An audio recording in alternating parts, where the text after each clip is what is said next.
Hello everyone, this is Nilesh Kumar Gupta and you are watching NG Physics classes. पिछले term पे मैंने आप लोगों को रिफ्रैक्टिव इंडेक्स, रियल डेप्थ और अपैरेंट डेप्थ इनके बीच में एक रिलेशन प्रूव करवाया था. हमारा जो रिलेशन आया था that was a mu w is equal to h upon h dash. इसमें h जो था वो रियल डेप्थ था, h dash जो था वो अपैरेंट डेप्थ था. सीन क्लियर है सभी को? इसके साथ साथ मैंने आपको पिछले टर्म पे ही बताया था application of refraction in daily life. Daily life में रिफ्रैक्शन कहां दिखाई देता है, तो उसके कुछ एक एग्जांपल्स मैंने आप लोगों को बताए थे. तो यहां तक हमको सारी बातें क्लियर है. उसी कड़ी में अब हम लोग आगे बढ़ रहे हैं और अब हमारे सामने जो अगला क्वेश्चन है, उस क्वेश्चन में वो मुझसे बोल रहा है कि एक पेपर है. क्या है?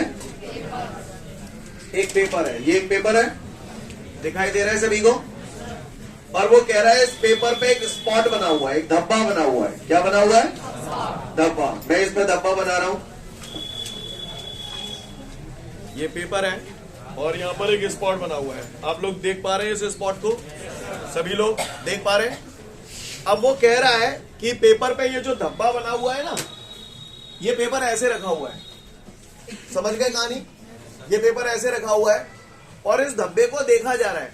कैसे देखा जा रहा है? एक ग्लास स्लैब के थ्रू देखा जा रहा है. यानी इसके ऊपर एक ग्लास का स्लैब रखा हुआ है. समझ में आ रही है बात? कांच का एक गुटका रखा हुआ है. क्या रखा हुआ है? कांच का गुटका, ग्लास स्लैब. समझ में आ रही है बात? और पट्टा मुझसे ग्लास की थिकनेस बोल रहा है 10 सेंटीमीटर. कितनी बोल रहा है ग्लास की थिकनेस? तो ये फिगर मैं बोर्ड पे बनाने जा रहा हूं. कहानी समझ में आ रही है? पेपर है, पेपर के ऊपर ये धब्बा है. इस धब्बे के ऊपर जैसे सपोज करिए ये पाम है मेरी, उसको आप ग्लास स्लैब मान लेते. तो ये ग्लास स्लैब इसके ऊपर रखी हुई है और यहां से मैं इसे देख रहा हूं. तो वो कह रहा है कि ये जो धब्बा है मुझे कितना उठा हुआ दिखाई देगा. जैसे कल मैंने आपको पढ़ाया था, पानी में पड़ा हुआ सिक्का ऊंचा उठा हुआ दिखाई दे रहा था बिकॉज ऑफ रिफ्रैक्शन. आज वो धब्बा पूछ रहा है कितना ऊंचा उठा हुआ दिखाई देगा. Got the question everyone? Listen everyone. तो ये मैं आपके यहाँ पे सामने सॉल्व करने जा रहा हूं, तो गौर से देखिएगा आप सभी लोग. ये भैया मैंने पेपर बना दिया, पेपर के ऊपर ये मैंने धब्बा दिखाने की कोशिश की है. Getting my point everyone? और इसको एक ग्लास स्लैब के थ्रू देखा जा रहा है. तो ये मैंने इसके ऊपर क्या रख दिया? Glass slab. और ग्लास स्लैब की जो मोटाई है, जो थिकनेस है, वो 10 सेंटीमीटर दे रहा है. तो ऐसा नहीं लग रहा कि ये जो थिकनेस है वो काय का काम कर रही है? हाइट बोले तो कौन सी हाइट है? ये रियल डेप्थ का काम कर रही है. कहानी समझ में आ रही है सभी को? अब वो कह रहा है जब मैं इसे यहां से देखूंगा तो ये जो धब्बा है मुझे कितना ऊंचा उठा दिखाई देगा. क्लियर है? जैसे कल सिक्का उठा दिखाई दिया था, आज वो मुझसे पूछ रहा है धब्बा कितना ऊंचा उठा दिखाई देगा. यानी वो आपसे क्या जानना चाहता है? रेज्ड जानना चाहता है.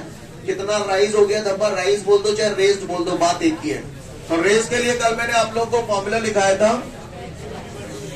रेज अगर आपको निकालना है तो h into 1 minus 1 upon a mu w. Listen everyone, वहां रेयर मीडियम एयर था और डेंसर मीडियम वाटर था. लेकिन यहां पर क्या है? वाटर के बजाय ग्लास है. तो मैं a mu w की जगह क्या लिखूंगा? a mu g. उम्मीद करता हूं आप लोग मेरी बात को समझ पा रहे होंगे. अगर इतनी रामायण आपको समझ में आ रही है तो h कितना है हमारे पास? 10 centimetre. 1 minus 1 upon a mu g 1.5. अब तो आप लोग इसे सॉल्व कर लेंगे नहीं कर लेंगे? तो फाइनली जब आप इसे सॉल्व करेंगे तो आपका आंसर आ जाएगा 3.33 सेंटीमीटर. यानी ये जो धब्बा है वो कितना ऊंचा उठा दिखाई देगा? 3.33 सेंटीमीटर. उम्मीद करता हूं समझ गए होंगे आप लोग. क्लियर? Note it down. इसके बाद हमारे सामने अगला क्वेश्चन है, डिफाइन क्रिटिकल एंगल. क्या बोल रहा है? Define critical angle. इससे पहले कि मैं क्रिटिकल एंगल की बात करूं, अगर मैं बात सेंचुरी की करूं, सेंचुरी समझते हो? जब कोई बैट्समैन बैटिंग करता है तो सेंचुरी बीच में एक ऐसी सिचुएशन है जहां पर कोई भी प्लेयर अपने रनों का जो स्कोर होता है वो 100 कर लेता है. सही बोल रहा हूं? क्लियर? जब कोई प्लेयर खेलते खेलते अपने 100 रन पूरे कर लेता है तो उस स्पेसिफिक सिचुएशन को हम लोग बोलते हैं सेंचुरी. समझते हैं? चलिए, अच्छी बात है, समझदार बच्चे हैं. और ये बात मैं स्टार्टिंग से पढ़ा रहा हूँ, आप 9th-10th में भी पढ़ चुके हो. जब भी कोई लाइट रे रियल मीडियम से डेंसर मीडियम में जाती है तो टुवर्ड्स द नॉर्मल, और टेंसेंट रेयर जाती है तो away from the normal. Clear है सभी को? ये बात हमको अच्छे से दिमाग में भेजे में अटकती है। आपको याद है मैंने आपको कुछ एक दिन पहले चैप्टर पढ़ाया था इलेक्ट्रोमैग्नेटिक वेव्स, वहां पर एक क्वेश्चन कराया था, explain the role of ionosphere in the communication of radio waves. तो वहां पर मैंने क्रिटिकल एंगल और टोटल इंटरनल रिफ्लेक्शन दोनों के बारे में बताया था। आज का हमारा जो सेशन होगा वो क्रिटिकल एंगल और टोटल इंटरनल रिफ्लेक्शन के बारे में ही होगा। Right, clear? आज की क्लास को लेने के बाद कल जब आप जाके वो role of ionosphere in the communication of radio waves पढ़ेंगे ना, तो आपको कंफर्टेबल लगेगा, आपको अच्छा लगेगा। राइट, पहले जाइए समझ जाओ तो वही अच्छा लगेगा। तो क्रिटिकल एंगल क्या होता है ये मैं आप लोगों को समझाने की कोशिश कर रहा हूं, ध्यान से देखेंगे आप लोग। तैयार है? चलो, ये मैंने यहां पर एक सरफेस बनाया है, ठीक है? ये एक सरफेस बनाया है मैंने यहां पर। तो ये एक सरफेस है, इस सरफेस के ऊपर मैंने कंसीडर किया ये डेंसर मीडियम है और ये रेयरर मीडियम है। सी क्लियर है सभी को? कैसे कैसे मीडियम है? Denser medium and rarer medium. Clear? चलो, व्हाट इज दिस? क्या है ये? Incident ray. देख पा रहे हैं हम सब लोग? कौन से मीडियम से कौन से मीडियम में जाने की कोशिश कर रही है? डेंसर से रेयर मीडियम में जाने की कोशिश कर रही है। इसको आप इंसिडेंट रे बोलते हो। What is this point? Point of incidence. और पॉइंट ऑफ इंसिडेंस पे क्या डलता है? नॉर्मल। तो ये मैंने यहां पर नॉर्मल ड्रॉ कर दिया। सीन क्लियर है? समझ में आ रही बात? अच्छी बात है। सेम ये पिक्चर जो मैं यहां बना रहा हूं, यही पिक्चर पे दोबारा नीचे भी बना रहा हूं। यहां फेयर वर्क करूंगा या रफ वर्क करूंगा, ठीक है? ये मैंने सरफेस बना दिया, ये डेंसर मीडियम, ये रेयर मीडियम।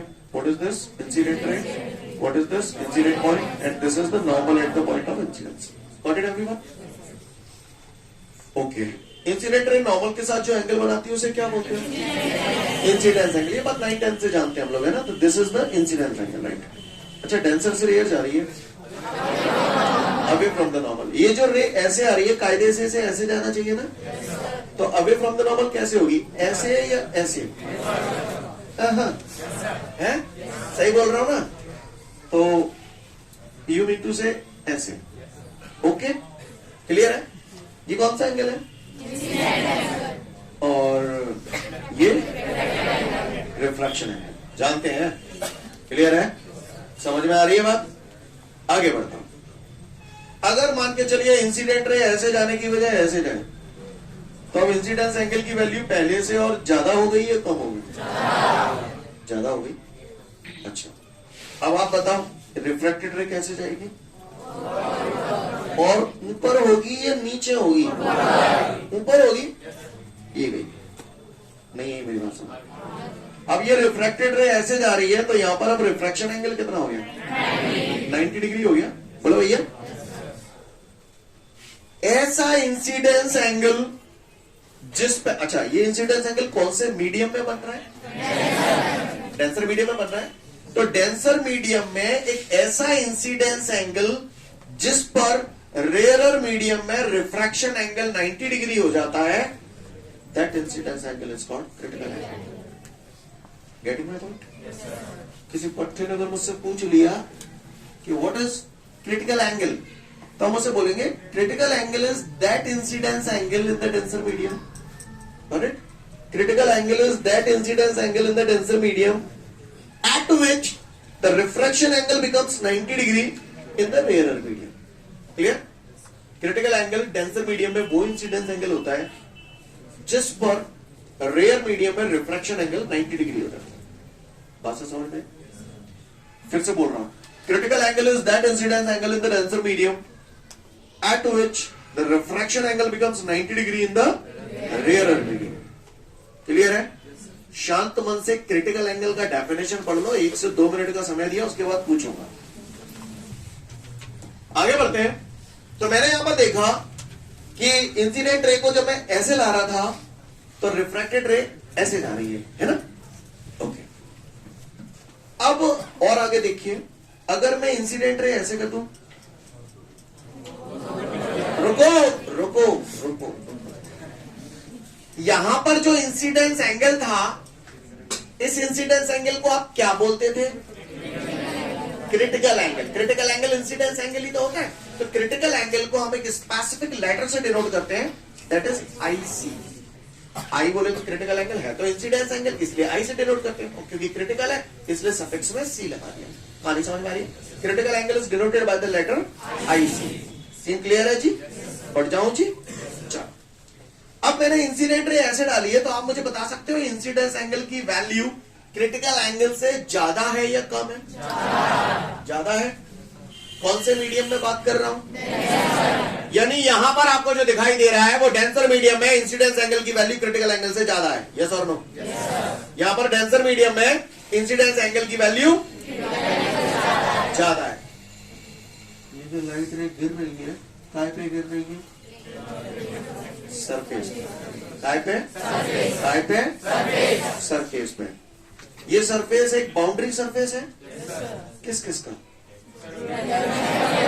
डेंसर और रेयर मीडियम का। डेंसर और रेयर मीडियम का बाउंड्री सरफेस है जिसपे ये लाइट रे गिर रही है और कुछ इस प्रकार गिर रही है कि इंसिडेंस एंगल की वैल्यू क्रिटिकल एंगल से ज्यादा है या नहीं है? है? चलूं आगे। जब आप इंसिडेंट रे को ऐसे ला रहे थे तो रिफ्रैक्टेड रे कैसे हो रही थी? ऐसे हो रही थी। अब मैं नेकोन्यो ले आऊं, आप देखिए ना, जैसे इसको मैं यहां से यहां लाया तो ये यहां से यहां उठ गई। यस और नो? अब मैं नेकोर इधर ले आया, आप बताओ नेकोन्यो एआई कि नहीं एआई? यानी ये इंसिडेंट रे आई तो ऐसे नहीं है सकता। अब क्या ये रिफ्रैक्शन का फिनोमेना हुआ? क्या यहां पर लाइट रे एक मीडियम से दूसरे मीडियम में गई? नहीं गई। ये उस सरफेस से स्ट्राइक करने के बाद वापस उसी मीडियम में आ गई। ये कौन सा फिनोमेना हो गया? रिफ्लेक्शन। जब कोई लाइट रे किसी सरफेस से टकराकर वापस उसी मीडियम में लौट आती है, इसको हम लोग रिफ्लेक्शन ऑफ लाइट बोलते हैं। पढ़ा है ना हमने? तो ये यहां पर क्या हुआ कि लाइट रे इस सिचुएशन में सरफेस से टकराई और वापस लौटकर उसी मीडियम में आ गई। इस फिनोमेना को हम लोग बोलते हैं, क्या बोलते हैं? Total internal reflection. क्या बोलते हैं? क्या बोलते हैं? क्लियर है? चलो, ये लाइट रे कौन से मीडियम में ट्रैवल कर रही है? द लाइट रे which is travelling in the denser medium. ठीक है? क्या? किस पे इंसिडेंट हो रही है? On the surface of rarer medium. Again, the light ray which is traveling in the denser medium is incident on the surface of rarer medium. Clear? Clear? समझ में आ रही बात? Again, the light ray which is traveling in a denser medium is incident on the surface of rarer medium in such a way that the incidence angle is greater than the critical angle. Then the light ray reflected back into the same medium after striking the surface. This phenomena is called total internal reflection. Clear है? अच्छा समझ में आ रही है? Again I repeat, the light ray which is traveling in a denser medium is incident on the surface of rarer medium in such a way that the incidence angle is greater than the critical angle, and the light ray reflected back into the same medium after striking the surface. This phenomena is called total internal reflection. Clear है? Again last time फिर से repeat कर रहा हूं। The light ray which is traveling in the denser medium is incident on the surface of rarer medium in such a way that the incidence angle is greater than the critical angle. Then the light ray reflected back into the same medium after striking the surface. This phenomena is called total internal reflection. Listen. समझ में आया total internal reflection? मुझे एक बात बताओ, ये मैंने इतना समझाया तो टोटल इंटरनल रिफ्लेक्शन के फिनोमेना के लिए क्या चीज होना सबसे ज्यादा जरूरी है? समझ में आता है ना आपको ये बात? यानी टोटल इंटरनल रिफ्लेक्शन का फिनोमेना तभी हो जब इंसिडेंस एंगल की वैल्यू क्रिटिकल एंगल से ज्यादा होगी। क्लियर? यानी incidence angle must be greater than the critical angle, पहली बात। और दूसरी बात, लाइट रे हमेशा डेंसर से रेयर की तरफ ट्रैवल करनी चाहिए। आप रेयर से डेंसर की तरफ ट्रैवल करवाओगे तो ये फिनोमेना नहीं होगा। क्लियर है? बात समझ में आ रही है? तो दो चीजें, दो कंडीशंस नेसेसरी है इस फिनोमेना के होने के लिए. Light ray must pass from denser to rarer medium, और second one, incidence angle must be greater than the. Clear है? एक दो क्वेश्चन छोड़ के आपके नोट्सों में क्वेश्चन होगा, define total internal reflection and what are the necessary condition to obtain this phenomena. Clear? 2 से 3 मिनट का समय दिया, पूछूंगा और छोड़ूंगा. आगे बढ़ते हैं. तो मैं उम्मीद करता हूं क्रिटिकल एंगल और टोटल इंटरनल रिफ्लेक्शन हम लोग समझ चुके हैं. अब मैं वापस क्रिटिकल एंगल में आ रहा हूं. तो भैया बताना जरा, ये इंसिडेंस एंगल होता है, ऐसा सुना है मैंने. और अगर मैं इस इंसिडेंस एंगल को क्रिटिकल एंगल बोल रहा हूं तो आप बताओ मैं रिफ्रैक्टेड रे कैसे बनाऊं यहां पर. एफ है और ये रिफ्रैक्शन एंगल हो गया 90 डिग्री. क्या हुआ, कोई परेशानी नहीं हो तो बताए. क्लियर? ये मैंने कौन सा वाला सीन बनाया, समझ गए ना? नहीं है बात समझ. तो critical angle is that incidence angle in the denser medium at which the refraction angle becomes 90 degree in the rear medium. Clear? अब ये रामायण हम लोग पढ़ चुके हैं. अब मैं फटाफट पॉइंट टू पॉइंट बोलता हूं, आप फटाफट देखते चलना. ठीक है? कौन सा फिनोमेना एरो है जी? कौन सा फिनोमेना एरो है? Refraction arrow. तो कौन सा लॉ लगेगा? Snell's law. का है Snell's law? Sine I upon. अबे LHS तो बोलो. 1/2 is equal to sine I upon sine. जब पहले मीडियम से पहला मीडियम 1 और दूसरा मीडियम 2 होता था तो 1/2 लिखते थे. जहां मैं क्या लिखूं? D mu. सीन क्लियर है सभी को? क्या लिखूं यहाँ पर? D mu R. तो 1/2 की जगह डी म्यू आर क्यों लिखा, समझ में आया? Is equal to sine I upon. तो साइन आई कितना है इसमें? आप महान है, आप धन्य बच्चे हैं. आर कितना है? Very good. तो D mu r is equal to sine i c. Sine 90 कितना होता है? 1. क्या कोई परेशानी?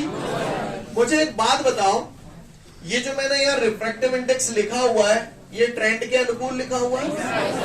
क्या गलती है?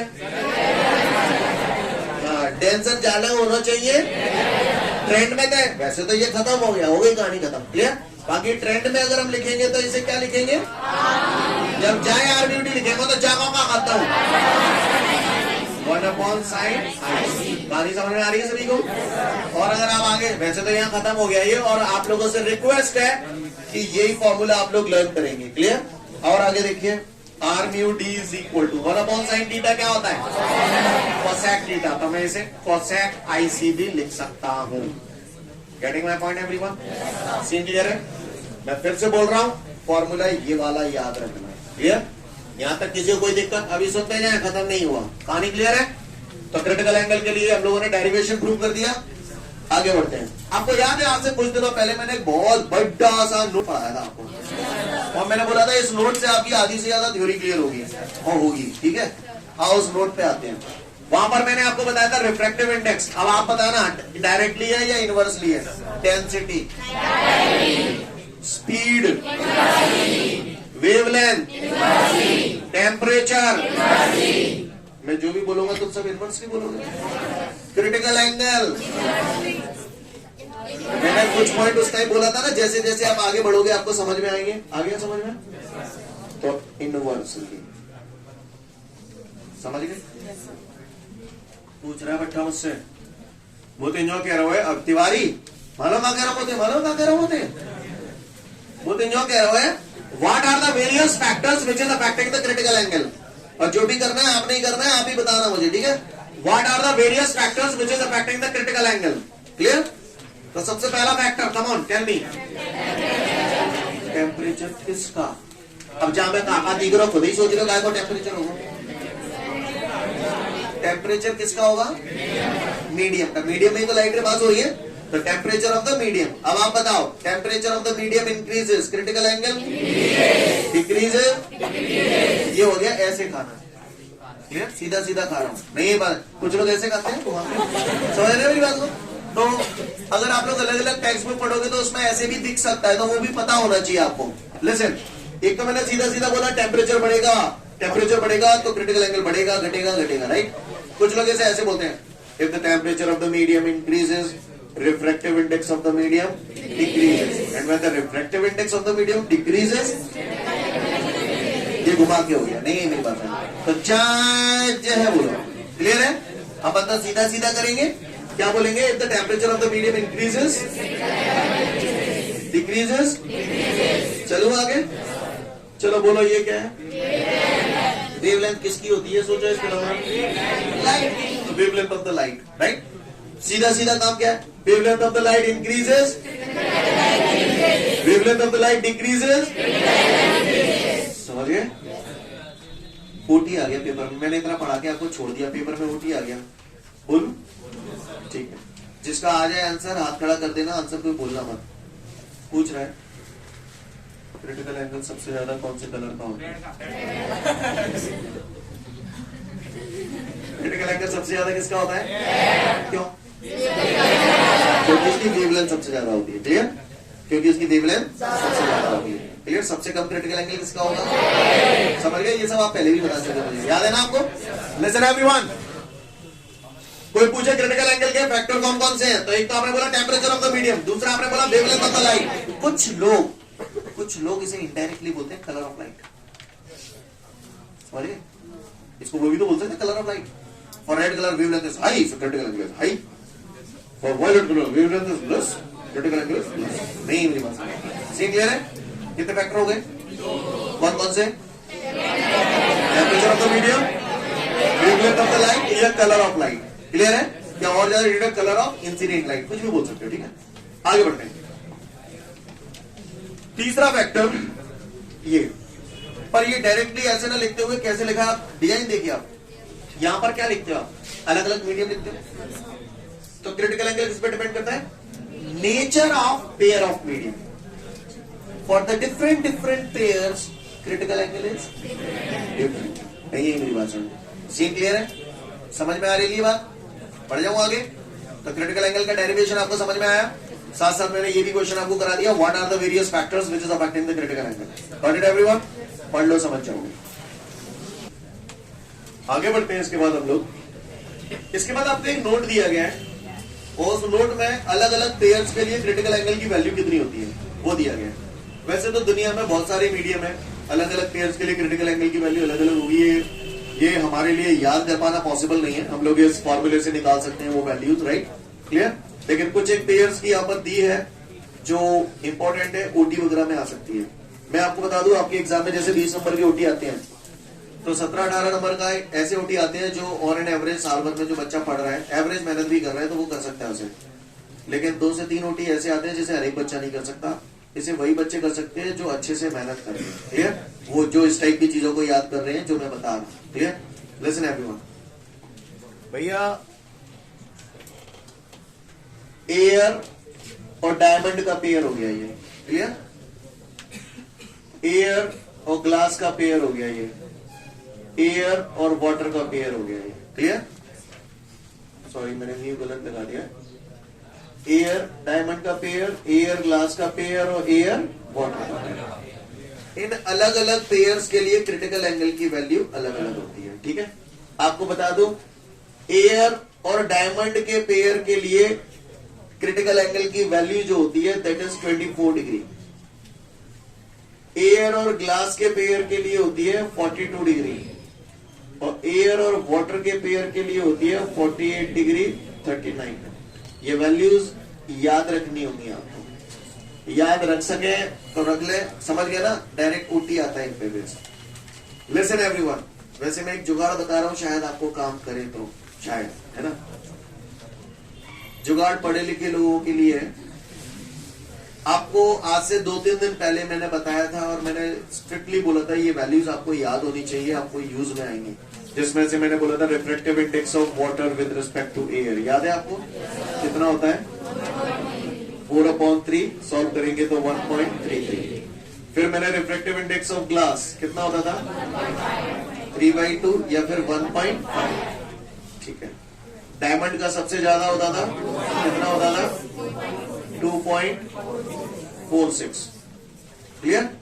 मैं जो बता रहा हूं चूतिया बनती है पर शायद काम हो जाए, क्लियर? इसको देखने से मुझे ये पता चलता है कि जिसका रिफ्रैक्टिव इंडेक्स सबसे ज्यादा होगा उसका क्रिटिकल एंगल सबसे कम होगा। इनमें रिफ्रैक्टिव इंडेक्स सबसे ज्यादा, ये तो मुझे याद है, रिफ्रैक्टिव इंडेक्स सबसे ज्यादा किसका है? डायमंड का। तो इसका क्रिटिकल एंगल सबसे कम होता है 24 डिग्री। कैसे? ये याद है तो समझ गए ना? समझ गए ना? क्लियर? जहां मैं पहले 2 नंबर बोलो, क्लियर है? समझ गए? और चूतिया बनती है, बाकी का तो रट्टा लगाना पड़ेगा आपको। अब जैसे ग्लास, ग्लास की अगर हम बात करें तो ग्लास, डायमंड, समझ रहे ना मेरी बात को? पलट दो, समझा रहे हो? इन्होंने मैं तो रटवा रहा हूं। 24 डिग्री, 42 डिग्री, सीन क्लियर है? और वाटर का याद कर लेना, 48 डिग्री 39 मिनट। खैर, समझदार के लिए इशारा काफी है, जिसको क्लू मिलना था मिल गया, चूतियर को अपन कचुनी कर पाएंगे। लिसन एवरीवन, और जो हुए भैया करपटी ले रह जाएगी, हाँ झूला सो हो जाएगा। यहां तक बात समझ में आ रही है सभी को? कोई दिक्कत? बाकी का ये वैल्यू फाइंड आउट कर सकते हैं। एक्चुअली पुराने टाइम पे काफी पुरानी बात कर रहा हूँ, कॉम्पिटिटिव एग्जाम वगैरह में कैलकुलेटर्स वगैरह अलाउ हुआ करते थे, साइंटिफिक कैलकुलेटर भी अलाउ थे। तो वहां पर लोग इन वैल्यूज को कैसे निकालते थे मैं बताऊं आपको। जैसे आपको चाहिए, मुझे चाहिए एयर और डायमंड के पेयर का क्रिटिकल एंगल, ये 24 डिग्री कैसे आया? कैसे आया? तो भैया जाते हैं तो बना चलाइए। क्लियर? रेयर टेंसर, एयर और डायमंड का पेयर लिख रहे हैं, तो इसे ऐसे लिखूं, a mu D is equal to 1 upon sine i c. सब लोग देख लेना अच्छे से, पहले ही बोल रहा हूं। अगर ये वैल्यू नहीं दी, साइन इनवर्स करके दे दिया, तो आप लगा पाएंगे कम से कम। ए म्यू डी कितना होता है ये जानते हैं हम लोग, 2.46। तो ये देखिए इधर 1 अपॉन, इसकी वैल्यू मैंने यहां रख दी 2.46, और साइन आई सी इधर ले आया। कहानी समझ में आ रही है? बोलो भैया। तो आई सी बराबर क्या हो जाएगा? Sine inverse 1 upon 2.46। कहानी क्लियर है? फिर इसको साइंटिफिक कैलकुलेटर से सॉल्व करके ये वैल्यू देखते हैं। कहानी समझ में आ रही है? नहीं, यही बात समझ। क्लियर? कोई दिक्कत? आगे बढ़ो। तो अगर किसी ने ये वैल्यूज पूछ ली तो बता पाएंगे हम लोग? नोट में यही तीनों वैल्यू लिखी है, देख लें उसे। आज के लिए पर्याप्त।